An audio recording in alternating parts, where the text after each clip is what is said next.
السلام علیکم ورحمۃ اللہ وبرکاتہ۔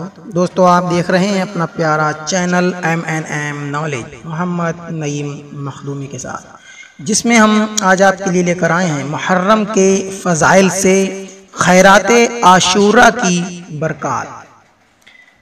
اللہ کریم کے آخری نبی صلی اللہ تعالیٰ علیہ وسلم نے فرمایا، اے لوگو، بے شک بروز قیامت اس کی دہشتوں اور حساب کتاب سے جلد نجات پانے والا شخص وہ ہوگا جس نے تم میں سے مجھ پر دنیا میں بکثرت درود شریف پڑھے ہوں گے۔ تو میں چاہوں گا کہ جو بھی ہمارے اس ویڈیو کو سن یا دیکھ رہا ہے وہ درود پاک ایک بار پڑھ لے۔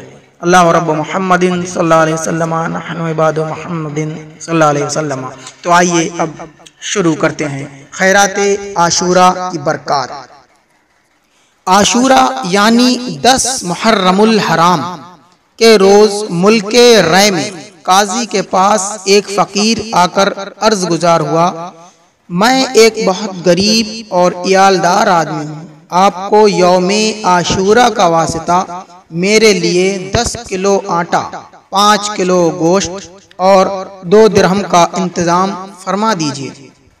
قاضی نے ظہر کے بعد آنے کو کہا۔ جب فقیر وقت مقررہ پر آیا تو عصر میں بلایا۔ وہ عصر کے بعد پہنچا، پھر بھی کچھ نہ دیا، خالی ہاتھ ہی بھیج دیا۔ فقیر کا دل ٹوٹ گیا۔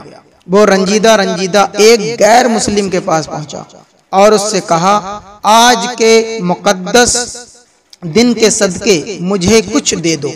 اس نے پوچھا، آج کون سا دن ہے؟ تو فقیر نے عاشورہ کے کچھ فضائل بیان کیے، جسے سن کر اس نے کہا، آپ نے بہت ہی عظمت والے دن کا واسطہ دیا، اپنی ضرورت بیان کیجیے۔ فقیر نے اس سے بھی وہی ضرورت بیان کر دی۔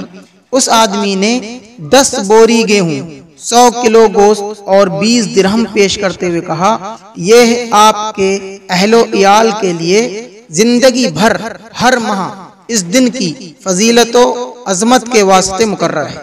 سبحان اللہ۔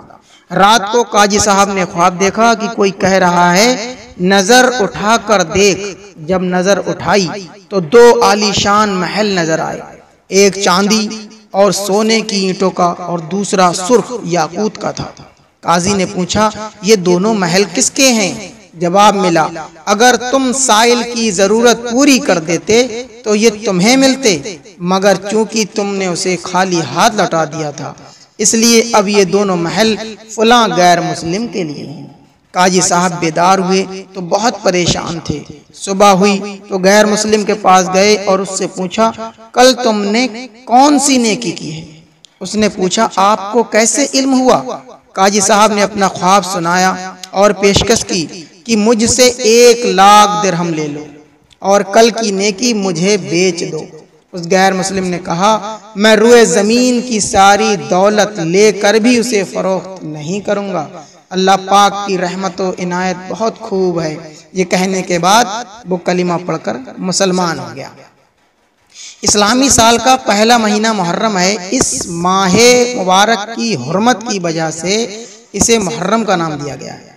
اللہ پاک نے اسلامی سال کا آغاز محرم الحرام کے بابرکت مہینے سے فرمایا اور ہمیں اس میں اجر و ثواب اور خیر و برکت کے کثیر موقع عطا فرمائے۔ بندہ مومن کے لیے اپنا پسندیدہ بندہ بننے کی راہیں کھول دی، تاکہ سال کے شروع ہی سے بندہ اپنے رب کے قریب ہو جائے اور توبہ کرے تو اس کے گناہ بخش دیے جائیں۔ نیکیوں کا اثر بندے پر سال کے اختتام تک رہے، حتیٰ کہ سال کا آخری مہینہ ذوالحجۃ الحرام بھی عبادت میں گزرے۔